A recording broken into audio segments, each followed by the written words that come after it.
اللہ کے سب سے قریب 3 لوگ ہوتے ہیں: صبر کرنے والے، شکر کرنے والے اور معاف کرنے والے۔ صبر کرنے سے اللہ وہ بھی عطا کرتا ہے جس کی امید نہیں ہوتی، اور مانگنے سے وہ بھی مل جاتا ہے جس کی امید ختم ہو چکی ہوتی ہے۔ پتھروں کے جڑنے سے گھر بنتے ہیں اور دلوں کے جڑنے سے گھر آباد ہوتے ہیں۔ ہم نے ادب کے نام پر قرآن کو اتنا اونچا رکھ دیا ہے کہ اب ہاتھ ہی نہیں پہنچتا۔ دوسروں کی زندگی میں اپنی جگہ تلاش کرنا چھوڑ دو، یقین رکھو تم خوش رہو گے۔ شادی کے لیے عمر کا بڑا ہونا ضروری نہیں، بلکہ اپنے پاؤں پر کھڑا ہونا ضروری ہے۔ محبت میں سود جائز ہے، جو تمہیں تھوڑی محبت ہے تم اسے دگنی محبت دو۔ جن عورتوں کے گالوں پر ڈمپل ہوتے ہیں، مرد ان کی مسکراہٹ کے دیوانے ہوتے ہیں۔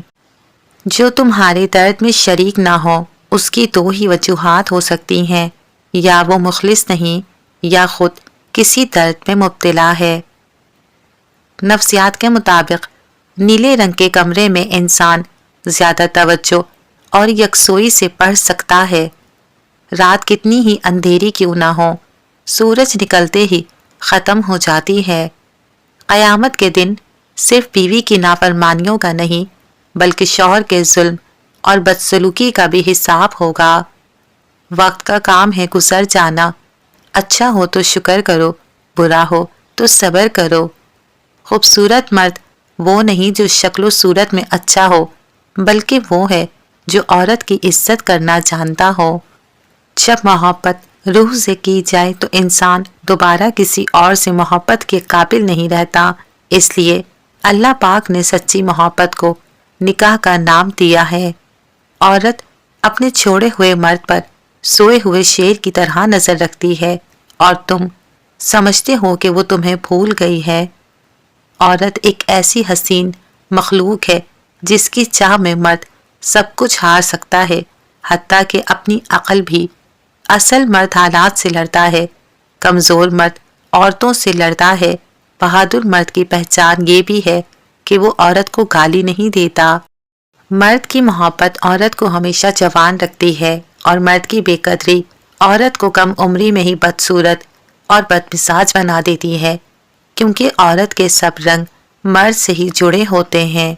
عورت اس مرد سے نہیں ڈرتی جس سے وہ محبت کرتی ہو، مگر مرد اس عورت سے بہت ڈرتا ہے جس سے وہ سچی محبت کرتا ہے۔ مرد دنیا کی ہر لذت بھلا سکتا ہے، ہر خوبصورت شے ذہن سے نکل سکتی ہے، مگر کسی عورت کے ساتھ گزارا ہوا وقت وہ کبھی نہیں بھولتا۔ جن سے محبت کی جائے انہیں چھوڑا تو جا سکتا ہے، مگر باندھا کبھی نہیں جا سکتا۔ بانو قدسیہ کہتی ہیں کہ میاں بیوی کے رشتے کی بنیاد احساس اور رومانس پر ہوتی ہے۔ جس عورت کا شوہر احساس کرنے والا اور محبت جتانے والا ہو، وہ جنت جیسی زندگی گزارتی ہے۔ فاصلہ محبت کو کم نہیں کرتا، عزیز انسان عزیز ہی رہتا ہے، چاہے آنکھوں سے اوجھل ہی کیوں نہ ہو۔ دل کے رشتے قسمت سے جڑتے ہیں، ورنہ ملاقاتیں تو ہزاروں لوگوں سے ہوتی ہیں۔ خوشی اور خوش نصیبی 2 الگ چیزیں ہیں۔ آپ کسی سے وقتی خوشی چھین سکتے ہیں، مگر اس کی قسمت نہیں۔ نفسیات کے مطابق انسان کو محبت ہونے میں صرف چند لمحے لگتے ہیں، مگر اسے بھلانے میں پوری عمر گزر جاتی ہے۔ دنیا میں 1000 رشتے بنا لو، لیکن ایک رشتہ ضرور رکھو کہ جب سب تمہارے خلاف ہوں تو وہ تمہارے ساتھ کھڑا ہو۔ محبت میں نفرت آ جانا کوئی بڑی بات نہیں، محبت میں صبر آ جانا اصل کمال ہے۔ خاموشی کا ایک مطلب یہ بھی ہوتا ہے کہ آپ نہ سچ بتانا چاہتے ہیں اور نہ جھوٹ بولنا چاہتے ہیں۔ اپنی حیثیت پر کبھی غرور مت کرنا، کیونکہ اڑان زمین سے شروع ہو کر زمین پر ہی ختم ہوتی ہے۔ اس دنیا کی سب سے خوفناک بات یہ ہے کہ آپ کبھی بھی کسی کی اصل نیت نہیں جان سکتے۔ سردیوں میں کسی کانپتے جسم پر چادر ڈالنا کسی مزار پر چادر ڈالنے سے 1000 گنا بہتر ہے۔ عجیب کھیل ہے مٹی سے بنے انسانوں کا، بے وفائی کرو تو روتے ہیں، وفا کرو تو رلا دیتے ہیں۔ اصل مزہ تو تب ہے کہ ہار کے بھی مسکرا سکو۔ جیت جانا کوئی بڑا کمال نہیں، ابھرنے سے پہلے ڈوبنا پڑتا ہے، غروب ہونا کوئی سوال نہیں۔ اللہ پاک کچھ لوگوں سے بہت محبت کرتا ہے، اتنی کہ انہیں گناہوں سے روک لیتا ہے، کیونکہ وہ نہیں چاہتا کہ جہنم کی آگ انہیں چھوئے۔ یہ شاید چنے ہوئے لوگ ہوتے ہیں۔ مسئلہ یہ نہیں کہ لوگ پیٹھ پیچھے بولتے ہیں، مسئلہ یہ ہے کہ ہمیں پیٹھ پیچھے بولنے والے بے اخلاق اور منہ پر بولنے والے بدتمیز لگتے ہیں۔ جب انسان پر اچھا وقت آتا ہے تو سب سے پہلے وہ اپنی اوقات بھول جاتا ہے۔ ہر شخص کو خوش رکھنا چاپلوس اور منافق انسان کا کام ہوتا ہے۔ بااصول اور باضمیر لوگوں سے اکثر لوگ ناراض ہی رہتے ہیں۔ اگر آپ بے چین ہیں تو ممکن ہے کہ آپ نے جانے انجانے میں کسی کا سکون چھین لیا ہو۔ جب قسمت میرے رب نے لکھی ہے تو افسوس کیسا، جو بھی ہوگا بہترین ہوگا انشاءاللہ۔ سائیکالوجی کے مطابق جو لوگ سفر میں کھڑکی والی نشست پسند کرتے ہیں اکثر وہ تنہائی اور خاموشی کو پسند کرنے والے ہوتے ہیں۔ جب دولت آنے سے کسی کا اخلاق بگڑ جائے تو سمجھ لو اس کے زوال کا وقت شروع ہو چکا ہے۔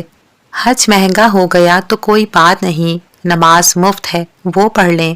اچھی تربیت انسان کو گھروں سے ملتی ہے، اونچے اسکول تو صرف تعلیم دیتے ہیں۔ پہلی ناکامی سے مت گھبراؤ، کیونکہ یہی تمہارے عروج کی پہلی سیڑھی ہے۔ محبت کی پہچان مقدر سے نہیں معیار سے ہوتی ہے۔ محبت تھوڑی ملے پر سچی ملے تو زندگی سنور جاتی ہے۔ حضرت علی رضی اللہ تعالی عنہ فرماتے ہیں، جو شخص تمہاری نظروں سے تمہاری ضرورت کو نہ سمجھ سکے اس سے کچھ مانگ کر خود کو شرمندہ نہ کرو۔ امام جعفر صادق علیہ السلام فرماتے ہیں، عورتوں سے محبت اور ان کا احترام انبیاء کے اخلاق میں سے ہے۔ جو مرد اپنی بیوی کو زیادہ عزیز رکھتا ہے اس کا ایمان بلند ہوتا ہے۔ فرمایا، مومن کے ایمان میں اضافہ اس وقت تک نہیں ہوتا جب تک وہ اپنی بیوی سے محبت نہ کرے، اور جس کے دل میں اپنی بیوی کے لیے زیادہ محبت ہو اس کا ایمان اتنا ہی کامل ہوتا جاتا ہے۔ عورت کے پاس یہ ہنر ہے کہ وہ مرد کو کئی طرح کی موت دے سکتی ہے۔ مرد کی محبت عورت کو کبھی بھی مکمل سایہ نہیں دیتی، اس کے رویوں کی دھوپ کہیں نہ کہیں سے عورت پر پڑتی رہتی ہے۔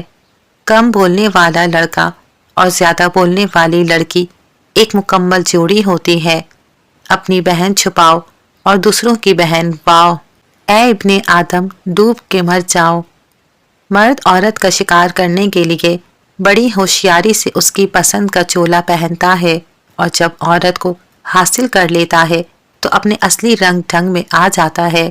عورت سمجھتی ہے کہ مرد بدل گیا ہے، جبکہ وہ بدلتا نہیں ہے، اپنے اصل میں ہی واپس آتا ہے۔ محبت سوال نہیں کرتی، ہمیشہ جواب مانگے گی، اور کبھی آپ سے یہ بھی نہیں کہے گی کہ صرف میرے ہو کر رہو، مگر کسی اور کا ہونے نہیں دے گی۔ جتنا مل جائے قبول کر لینا چاہیے، ہو سکتا ہے یہ بھی ہماری اوقات سے زیادہ ہو، ہم تو گناہ گار بندے ہیں، اس کا فضل تو ہر وقت ہمارے عیب چھپاتا رہتا ہے۔ عورت جھوٹی محبت نہیں کرتی کیونکہ اسے جسم کی ہوس نہیں ہوتی۔ محبت کرنا گناہ نہیں ہے، محبت میں بہک جانا گناہ ہے۔ کہتے ہیں کہ محبت میں سب جائز ہے، غلط کہتے ہیں۔ محبت وہ جائز ہے جس میں پاکیزگی ہو۔ جب کوئی مرد تم سے نکاح نہیں کر سکتا تو اسے کوئی حق نہیں کہ وہ تم سے محبت کرے۔ اچھی بات کا اثر سب پر برابر نہیں ہوتا، کیونکہ جب بارش ہوتی ہے تو کھیت صرف ان زمینوں پر ہی اگتے ہیں جہاں لوگوں نے محنت کی ہوتی ہے، باقی جگہ جنگلی جھاڑیاں ہی اگتی ہیں۔ کسی کو چاہو تو اس نیت سے چاہو کہ وہ بھلے ملے یا نہ ملے، پر اسے جب بھی محبت ملے تو تم یاد آؤ۔ وہ نیکی بڑی معتبر ہے جس کا کوئی گواہ نہ ہو سوائے اللہ پاک کے۔ لوگوں کے ساتھ اپنے رشتے کو درخت کے پتے کی طرح سمجھو، جو رہ گیا پھل دے گا، جو گر گیا کبھی نہ آئے گا۔ اللہ تعالیٰ نے عورت کو مرد کی پیشانی سے نہیں بنایا کہ وہ مرد پر حکمرانی کرے، نہ اس کے پاؤں سے پیدا کیا کہ وہ اس کی غلامی کرے، بلکہ اس کی پسلیوں سے پیدا کیا کہ وہ اس کے دل کے قریب ہو۔ رشتے مفت نہیں ملتے، مفت و ہوا بھی نہیں ملتی۔ ایک سانس بھی تب آتا ہے جب ایک سانس چھوڑا جاتا ہے۔ اللہ تعالیٰ پر ایمان رکھو، جن کے ایمان مضبوط ہوتے ہیں ان کے لیے معجزے ہوتے ہیں۔ عورت ایک ہی مرد سے بہت سی امیدیں رکھتی ہے اور مرد بہت سی عورتوں سے ایک ہی امید۔ عورت کے پھٹے کپڑوں میں ہمارا معاشرہ اس کی غربت نہیں جسم دیکھتا ہے۔ زندگی کے اخبار میں سب سے خوبصورت صفحہ بچوں کا صفحہ ہوتا ہے۔ ہمیشہ منفرد کردار رکھو، جیسے کہ نمک جس کی موجودگی محسوس نہیں ہوتی مگر اس کی غیر موجودگی تمام چیزوں کو بے ذائقہ بنا دیتی ہے۔ 100 باتوں کی ایک بات، نامحرم کبھی مخلص نہیں ہوتا، اور جو مخلص ہو وہ نامحرم رہنے نہیں دیتا، محرم بناتا ہے ہر حال میں، ہر قیمت پر۔ اسلام میں 2 روٹی اور 2 کپڑے دینے پر مرد کو عورت پر حاکم قرار نہیں دیا گیا ہے۔ یہ 2 روٹی اور 2 جوڑے وہ اپنے باپ کے گھر زیادہ عزت اور مان سے لیتی تھی۔ اسلام نے مرد کو نان نفقے کے ساتھ ساتھ اس کی عزت اور حرمت کی بھی ذمہ داری دی ہے، جس میں سے یہ دونوں چیزیں عموماً نظر انداز کر دی جاتی ہیں۔ اور پھر جب انسان اللہ پاک کے دائروں کو توڑ کر خاک کے پتلے کے پیچھے بھاگتا ہے تو اللہ پاک اسے تھکا دیتا ہے۔ جو تمہیں خوشی میں یاد آئے تو سمجھو تم اس سے محبت کرتے ہو، اور جو تمہیں غم میں یاد آئے تو سمجھو وہ تم سے محبت کرتا ہے۔ محبت ہمیشہ بے چینی اور بے قراری لاتی ہے، اور آپ اطمینان اور سکون سے ہمیشہ محروم رہیں گے، جو ایک بے لوث محبت کا خاصہ ہے۔ مرد کو بے قرار کر دیتی ہے من پسند عورت کی لاپرواہی، مرد کو بے حد بے قرار کر دیتی ہے۔ اگر عورت اپنی 2 باتوں پر دھیان دینے لگے تو مرد کو عشق کی بیماری لگنا شروع ہو جاتی ہے، اپنے مستقبل اور خوبصورتی پر۔